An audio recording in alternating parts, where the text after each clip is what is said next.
Welcome to Route 198, which is a major artery here in present-day Laurel. But there's great history here as well. Harken back to an era where massive oak trees lined this area with St. Mark's Church in the backdrop. The two were synonymous, St. Mark's Church and the Grove. And it's a perfect backdrop for Laurel Television's Emancipation Special. This house of worship is special. This church is just, I guess, a good place for me to feel the Holy Spirit. I just love this church. I love the fellowship. I love the people. Meet 92-year-old Mildred Awkward. She was raised just steps from St. Mark's Methodist Church, which in the days of pre-integrated Laurel, Maryland, was a primary gathering place for African Americans. I often thought about it. We were really poor, but we really didn't know it because this is the way everybody was living. She's not alone in her love for her church. Local historian Sandra Johnson lives in Baltimore, but she was raised in Laurel, and to this day still drives nearly an hour to attend services at St. Mark's several times a week.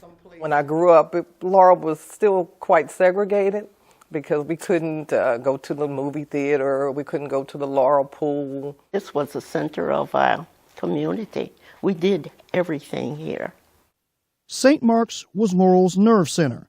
It was also part of a larger oak tree-lined tract of land known simply as the Grove, the only place African Americans could live during that time. The Grove was the birthplace of Laurel's Emancipation Day Celebration. Blacks would gather in a park near St. Mark's to commemorate the historic decision abolishing slavery. Early 1900s, 1920s and things like that, they talked about on Friday night, people came in their horse-driven buggies and, I guess camped out. And then on Saturday, the entire grove was filled. And more than 100 years later, with a few tweaks, Laurel's Emancipation Day celebration is still going strong. In fact, Johnson boasts that the annual parade will once again highlight the city's longest-running festival. It's very important for young people to know their history, because when you know your history, you really start to get an appreciation for things. Yes, times have certainly changed. Majestic oak trees that earned the area its nickname, the Grove, have been replaced by Maryland State Highway 198.